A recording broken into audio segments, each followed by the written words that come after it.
그 사람이 궁금하다. 한판 인터뷰.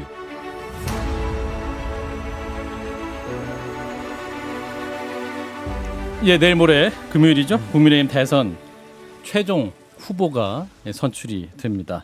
각 후보들 막판 총력전의 열심인데 오늘 이 시간에는 원희룡 국민의힘 대선 예비 후보를 만나보겠습니다. 후보님 어서 오십시오. 네, 안녕하세요.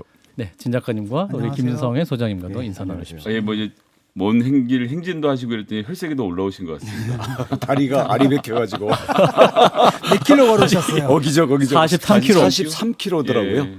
대장동에서 청와대까지. 아, 예. 거의 마라톤 풀코스 42.19니까 거리는 그렇죠. 시간은 훨씬 많이 걸렸죠. 훨씬 걸렸고요. 음. 14시간 걸렸네요. 예. 하루에 며칠이 더 있었더라면 생각이 요즘 드십니까? 아, 우리 경선 예. 레이스가요. 아, 한 딱 지금 2주? 2주. 아. 예. 곡선이 굉장히 가파르다는 느낌은 되게 오긴 하는데 그죠? 그렇죠. 예. 예. 이제 그 급상승을 타고 있는데 그다음 궤도까지 올라가려면 예, 우리 누리호처럼 궤도까지 올라가려면 시간이 조금 더 필요할 수도 있죠. 그래요. 자, 최종 후보 결정이 이제 이틀 남았습니다. 네. 네, 후보님 굉장히 되게 치열하게 달려오셨는데 좀 지금 소회랄까요? 뭐 주사위는 던져졌고요. 예. 우리 당원들과 국민들의 이 판단 기준, 전략으로 할 것인가, 아니면 자신과 연결된 그동안의 관성으로 할 것인가, 그런 갈림길이라고 봅니다. 오늘 오후 5시까지 61.5% 당원 투표율 보이고 있습니다. 이제 네 분 후보 모두 이제 본인에게 유리하다 이렇게 말씀하시는데 후보님 어떻게 판단하세요? 어느 정도는 예견된 거예요. 왜냐하면 그 8월 이후에 그 입당하신 한 20여만 명의 새로운 당원들은 네. 사실 이거 투표하려고 들어오신 분들 아니에요. 그렇죠. 그걸 다 행사한다고 봐야죠. 근데 그렇다는 설과 그 다음에 내년 선거, 그러니까 지방선거를 바라보면서 조직들이 동원해서 지역에 계신 분들을 다 이 당원으로 입당을 시켰다 이런 설들이 좀 부딪히던데 어떻게 보셨습니까? 겹치죠. 왜냐하면 내년 지방선거를 내다보고 그 경선 선거인단을 집어넣기 위해서 하는 부분들은 아직 시간이 좀 있거든요. 근데 그런 입당을 통해 가지고 현재의 국회의원이라든가 공천의 영향력을 가지신 분들한테 잘 좀 보여요. 잘 보여야 되는 게 있기 때문에 겹친다고 봐야죠. 어제 그렇게 힘들게 이제 청와대까지 걸어가셨는데 오늘도 광주 갔다 오셨어요. 네. 그 광주 국립 5.18 민주묘지 다녀오셨는데 어떤 마음으로 다녀오신 겁니까? 지금은 막판에 가서 한두 분을 만나는 게 큰 의미가 있다고 보지는 않거든요. 예. 그리고 당원들은 이미 투표를 다 사실은 거의 다 한 상태고요. 하실 분들은 거의 다 하셨다. 예, 그러면 국민들 보시기에 과연 우리는 어떤 목소리를 중시하고 우리는 어디를 바라보고 제가 함께 설 것인가 그런 점에서는 오늘은 가장 중요한 게 자영업자하고 호남민들이었다고 봤습니다. 예. 그래서 아침에 그 김기홍 자영업자 대표가 지난번 분향소 설치할 때 제가 같이 있었는데 예. 공무집행방해라고 어허. 경찰에서 오늘 어제 소환 조사를 했더라고요. 예. 제가 볼 때는 경찰들이 직권남용인 것 같은데 제가 현장에 있었는데 예. 그래서 오전에는 그분들과 함께 기자회견을 했고요. 오후에는 광주에 다녀왔습니다. 근데 사실 국민의힘의 후보님의 입장에서 광주를 가시는 건 조금 모험일 수도 있지 않습니까? 윤석열 후보 지금 사과하러 간다 그랬는데 결국은 안 움직이고 있는 것도 그렇고 또 어제 오늘 벌어진 서민 교수의 무슨 홍어 준표라는 이런 입에 담지 못할 이야기들이 오고 가고 있는 가운데서 광주행은 글쎄요. 그 국민의힘 지지자들 분들께 어떻게 비쳤을지에 대해서 고민이 좀 있으실 것일 것 같은데요. 그럴 때 광주에 가서 그것을 정면으로 사과할 거 사과하고 당내 비판할 거 비판하고 그리고 우리 이 호남민들에게 국민의힘이 호남 동행이라고 약속했던 것이 단순히 표를 얻기 위한 통과 의례고 돌아서면 언제 그랬냐는 그런 게 아니다. 진정성과 실천 의지를 보여줄 수 있는 그런 걸 생각하고요. 그러니까 원희룡이 있는 거죠. 근데 그 서민 교수의 이제 망언이 근본 책임이 윤석열 후보에게 있다 말씀하셨는데 사실은 윤석열 후보를 뭐 지지하시는 분이지만 윤석열 후보 책임은 아니지 않습니까? 너무 저는 직접 책임을 얘기하는 게 아니고요. 예. 그러니까 만약에 제 지지자가 만약에 그런 발언을 하거나 그런 걸 올렸다 한다면 이게 물론 처음 나왔을 때야 그렇게 책임을 물을 수 없겠지만 이런 게 잦을 경우에는 우리 캠프 내에도 이런 경계령을 내릴 거고요. 우리 지지자분들에게도 제가 직접 메시지를 내가지고 그런 것은 나를 지지하는 게 아니다. 나의 철학과 나의 행동, 나를 지지하는 행동 수칙에 대해서 분명한 사인을 내겠죠. 그러니까 그런 것들을 이야기하는 겁니다. 근데 그런 정도면 김종인 비대위원장도 그렇고 이준석 대표도 그렇고 굉장히 분명한 사인들 한 1년 넘게 내왔다라고 생각하거든요. 네. 호남은 국민의힘이 함께 갈 대상이다라고 생각했다는 건데 네. 경선 과정에서는 또 그렇지 않았던 거 아닙니까? 윤석열 후보가 특히나 뭐 다 이 측근의 실수다라고 말은 하고 있지만 여전히 그런 모습들이 보여지는 것도 현실인 것 같아요.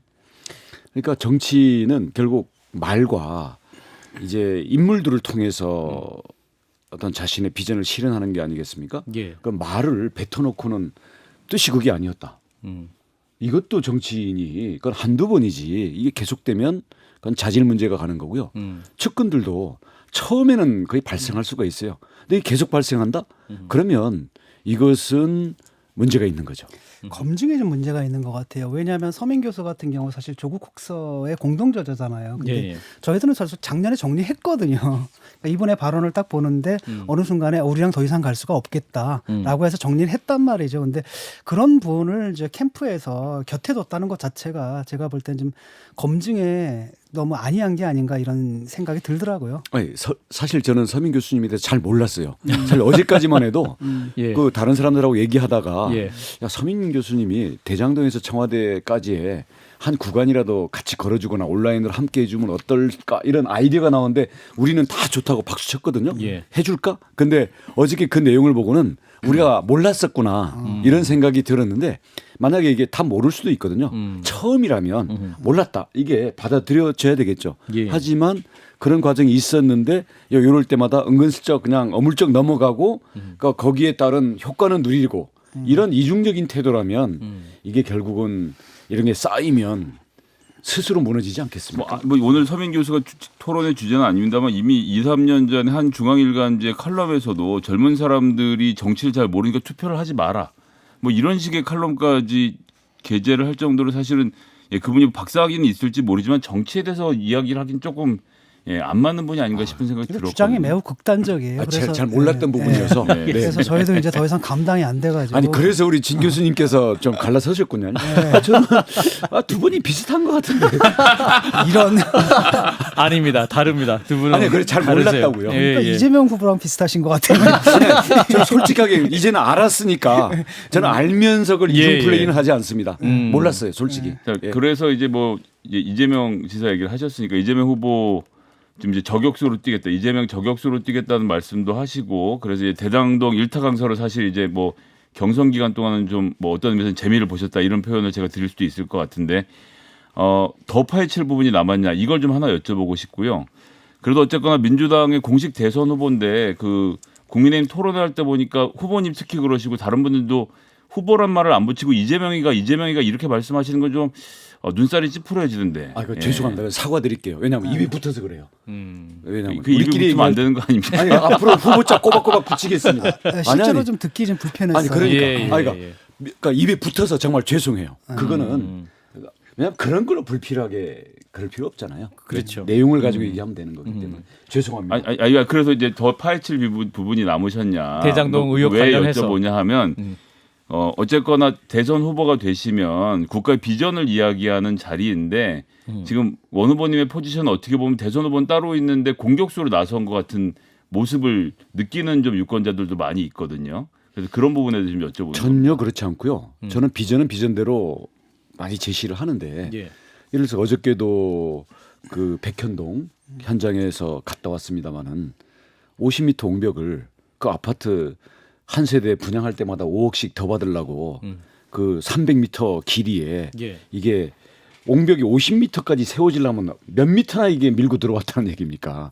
거기서 나온 물론 총 이 매출로 인한 수익이 한 4천억 됩니다마는 그런 거에 대해서 책임 안 지고 대통령 되시겠다는 거예요? 어떻게 책임지실 거예요? 그래서 거기 소방차도 못 들어가요. 그래서 주민들이 기가 차합니다. 그게 그래서 제가 제명산성이라고 이름까지 붙여주고 왔는데 그게 그럼 그걸 내놓고 국가 비전을 얘기하라는 게 무슨 의미가 있겠습니까? 왜냐하면 그게 김인섭이도 존치를 붙여야 되네. 그런 건 아니죠. 김인섭이라는 2006년, 2010년 선대본부장 거기에서 그 정바울이라는 아시아 디벨로퍼 그 개발업자한테 150억 미락했다가 법원에서 화해를 시킨 게 70억이라는 주식 지분으로 딱 떨어지는 이거에 여기에 대해서 임대 아파트도 100% 해야 되는 걸 10%로 줄이고 하는 거에 대해서 이재명 당시 성남시장의 사인이 딱딱 지켜져 있는데 이거를 아니 몰랐으면 모르지만 알았는데 어떻게 이걸 공격을 안 하죠? 어떻게 책임을 안 묻죠? 아니 그래서 이재명 후보님 어떡하실 거예요 이거 제명산성 소방차도 안 들어가는 50m 옹벽 300m 거기다가 아파트 파고 들어가고 이것을 본인의 선대 본부장께서 다 해 잡수셨는데 어떡하실 거예요 이거 얘기를 해야 되는 거 아니에요? 이게 국가 비전을 제껴놓고 이재명 후보를 제가 저격하는 겁니까? 아닙니다. 그동안 국민들을 그냥 무시하고 그냥 넘어갈 수 있을 거라고 하는 이런 부분들에 대해서 모르겠어요. 옛날 어린 시절에 뭐 했던 이런 건 모르겠지만 성남시장 경기도지사 하면서 그렇게 일 잘했고 이재명은 한다면 합니다. 이래가지고 지금 대통령 되시겠다는 거 아니에요. 예. 얘기해야죠. 저는 새로운 거 파는 거 이전에 백현동 50m 그 옹벽 소방차 안 들어가는 그 300m 제명산성 어떻게 하실 건지 이것부터 말씀하시고 청와대로 가시든지 하라는 거예요. 이재명 지사에게 던질 질문 20개 준비하셨다고 그 본선 토론 가시면 하실 질문 20개 준비하셨다고 하셨는데 그 질문 중에 이제 방금 50m 그 벽도 포함되어 예, 있고 그것도 있습니다. 그래서 제가 그건 공개하고 버릴게요. 워낙 많으니까. 질문이요? 근데 거의 그런 급의 질문들이지 저는 뭐 예. 사소하게 말꼬리 잡고 이런 거 관심 없습니다. 네, 제명산성 어떻게 하실 거예요? 이게 질문 중에 하나입니다. 네. 네. 전달 좀 해주세요. 제가요? 당이 다르시다고요. 예, 저 잘 모르는 분이라. 오늘 저 대장동 패밀리죠. 그 김만배 씨, 남욱, 정민용 변호사 구속영장 실질 심사가 이제 진행되지 않습니까? 네. 그런데 검찰을 보게 되면은 유동규 씨를 비롯해 가지고 대장동 패밀리에게는 뭐 배임 혐의를 적용하겠는데 그게 이재명 지사까지 넣기는 좀 뭐하다 이런 판단을 내린 것 같거든요. 검찰에서는 어떻게 생각하십니까, 그거는? 구속영장 또 기각될 것 같아요. 제 느낌에는. 아 그래요? 검찰이 가짜 수사를 하고 있어서 그렇죠. 왜냐하면 지금 그 세 사람 하는데 지난번에 제가 그 김만배가 그 남욱이랑 같이 부담을 해가지고 유한기 당시 시설본부장 사업본부장한테 그 돈을 준 것까지도 저희가 증거를 갖고 있다라고 해서 던졌는데 그 내용은 안 집어넣었더라고요. 예. 그러면서 집어넣은 게 결국은 배임으로 집어넣었는데 배임을 집어넣은 게 지금 그 토지 분양가를 낮춘 거 요것만 집어넣었고요. 1,500에서 1,400. 예. 왜냐하면 지금 핵심적인 문제가 되는 게 도시개발공사가 확정 수익으로 조항을 만들므로써 성남시가 환수해야 될 수익을 줄인 게 이게 배임이라는 건데 예. 이게 지난번에 기각이 되다 보니까 그리고 만약에 그 부분에 대해서는 과연 확정 수익으로 지은 게 그건 정책적 판단이다. 이재명 시장이 당시 시장이 워낙 이걸 강하게 주장을 하니까 예. 혹시 이걸로 했다가는 기각될까 봐 다른 논리로 갔는데 그것도 지금 애매하게 짝이 없어요. 그래서 검찰이 왜 저는 가짜 수사라고 보느냐면요. 자, 정진상 정책실장 문서마다 전부 서명을 해 있고 정진상 정책실장에 대해서는 당시 이재명 시장이 직원 조회 때라든지 공개적으로 정진상 실장의 말은 내 말이다. 라고 그건 이재명 시장이 그건 본인이 보증을 해줬고요. 유동규 본부장은 자기 입으로 자기 말이 이재명 시장의 말이다라고는 자기가 팔고 다녔던 그 차이가 있어요. 그럼 이 두 사람에 대해서 동시에 압수수색을 하고 자금 추적을 하고 핸드폰 수사를 다 하고 이렇게 해서 이재명 시장과의 연관을 찾아야 되는데 정진상 정책실장 수사했다는 얘기 들어보셨습니까? 그것도 수사 안 하고 무슨 연관관계를 밝힌다는 거예요? 그리고 자 유동규 본부장이 핸드폰을 던졌지 않습니까? 던진 그것도 못 찾은 그 검찰인데 당시에 핵심 측근 2명이 그 유동규 본부장이 울고불고 난리치는 그거랑 통화를 하면서 자 변호사 오기 전에는 또 변호사를 붙여줄 테니까 거기에 대해서는 절대로 압수수색에 응하지 말아라든지 이런 걸 했는데 예. 지금 보니까 아이폰을 가지고 페이스타임하고 텔레그램으로 이거 통화를 한 모양이에요. 근데 이거를 유동규 본부장이 비밀번호를 얘기를 안 해줬다고 해가지고 아직도 그 비밀번호를 언니 많이 하면서 그 변호사랑 그 얘기하고 있는 이런 상황이에요.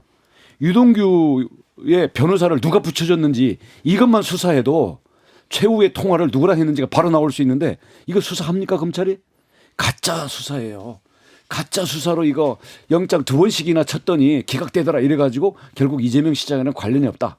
저는 검찰에 대해서 그런 의혹점을 많이 갖고 있습니다.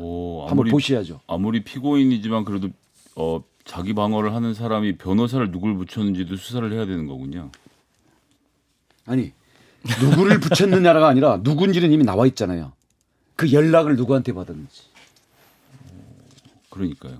예. 그런 건 해야 된다. 여쭤보는 겁니다. 유동규 본부장이 마지막에 알겠습니다. 누구랑 통화를 했는지. 왜냐하면 제가 왜 얘기를 하느냐면요. 지난번에 국정감사 때 이재명 당시에 지사가 유동규가 자살약 먹고 누워 있었다. 또 들었다. 뭐 이런 얘기를 아무도 했었죠. 모르는 이야기를 본인 입으로 했단 말이에요. 예. 그럼 유동규가 자살약 먹었는지를 어떻게 알죠? 그러면 그때 전화 통화한 두 사람의 측근. 이제 아마 또 파고 들어가면요. 유동규 본부장 측 변호인한테 들었다고 얘기할 거예요. 그게 이재명 시장이 빠져나갈 수 있는 유일한 예상 탈출로 도주로거든요.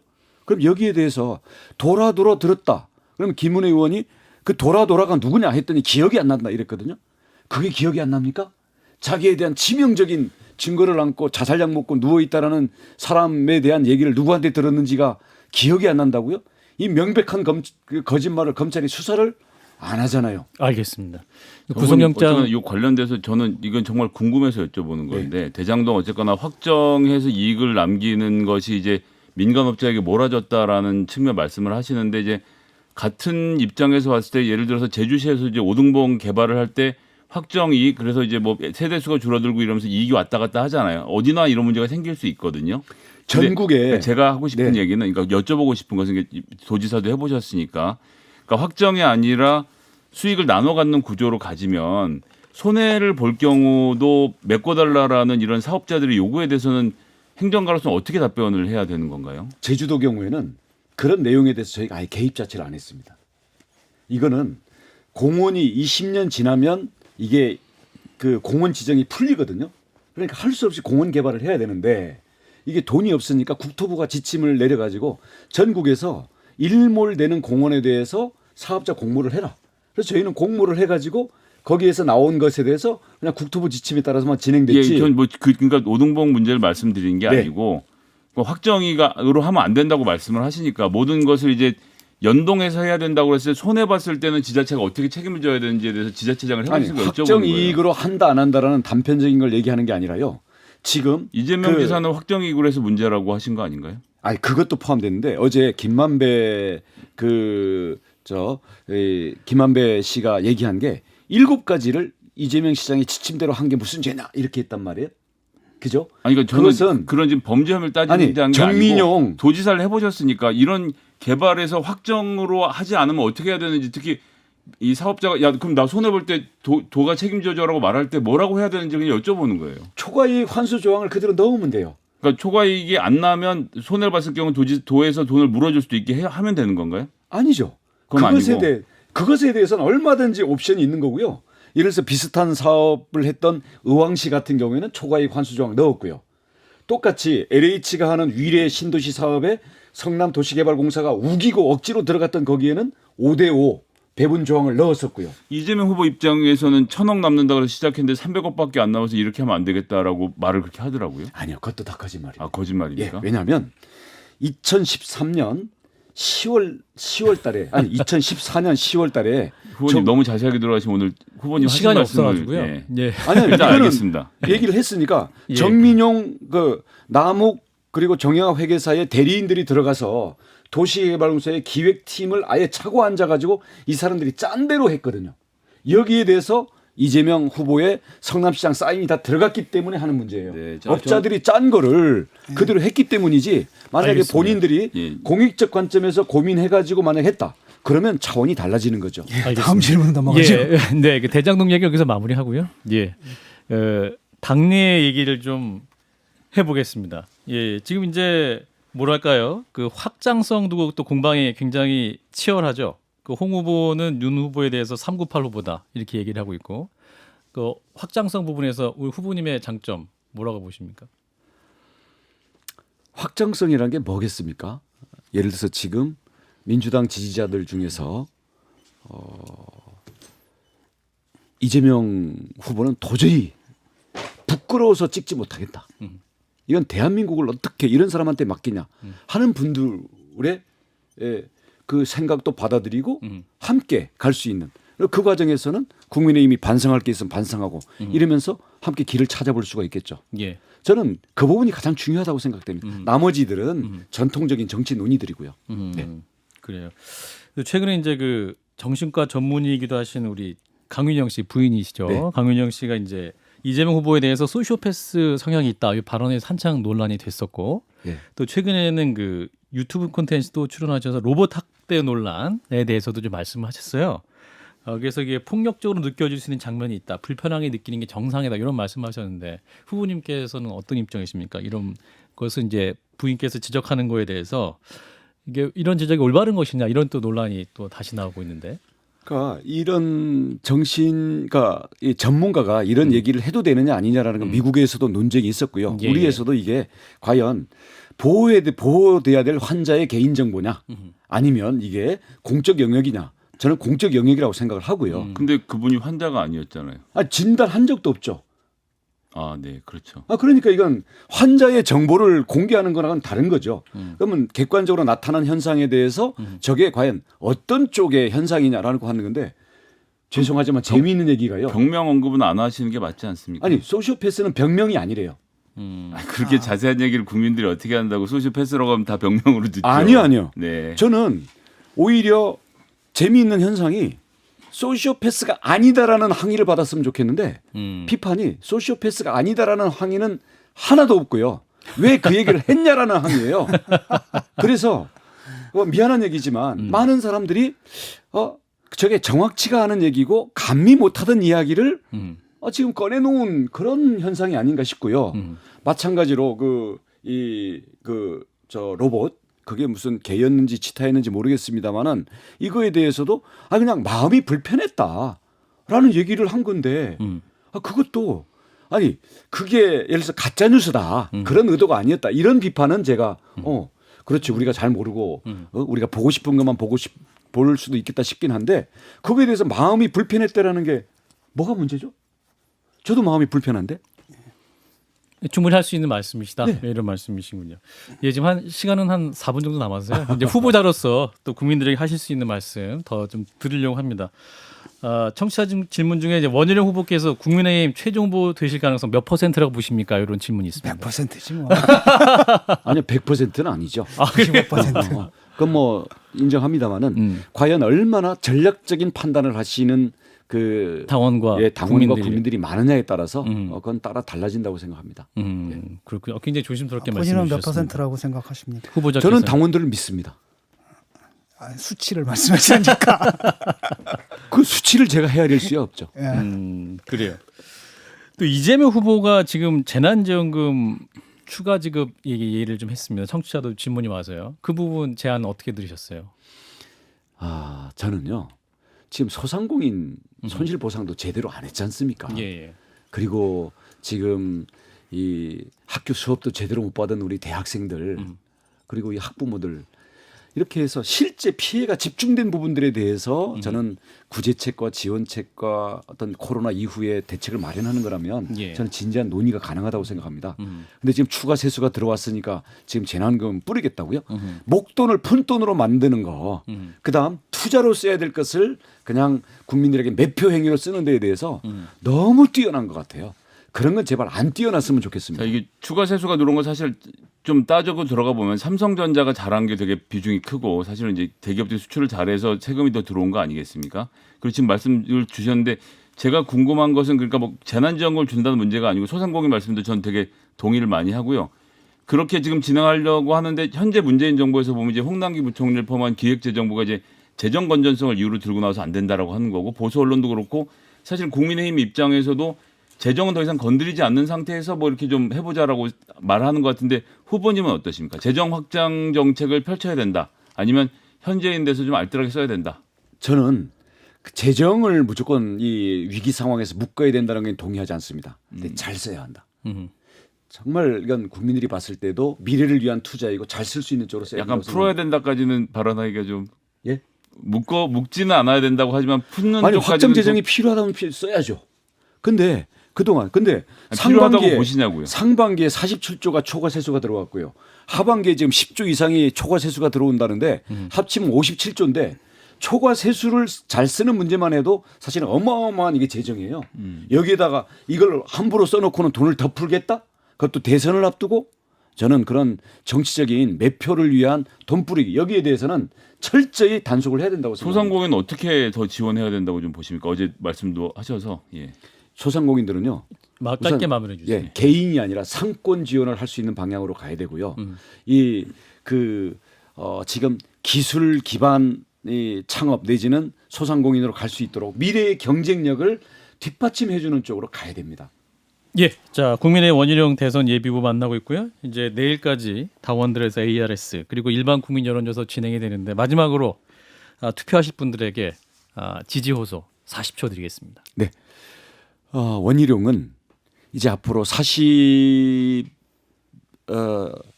앞으로 4개월 동안 아무도 옆에서 코치를 못 해주고 아무도 대신해 줄 수 없는 그리고 옆에서 응원하는 목소리와 숫자 가지고는 대신할 수 없는 이재명 후보와의 비리, 도덕성 그리고 정책 준비 그리고 국가 비전에 대해서 정말 무한 대결을 펼쳐야 됩니다. 잘못하면 거꾸로 역공당하고 이재명 후보의 올가미가 거꾸로 야권 후보의 올가미로 올 수도 있는 그런 정권의 공작도 있습니다.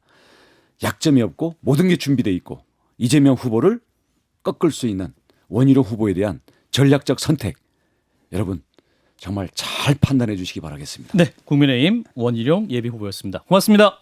고맙습니다.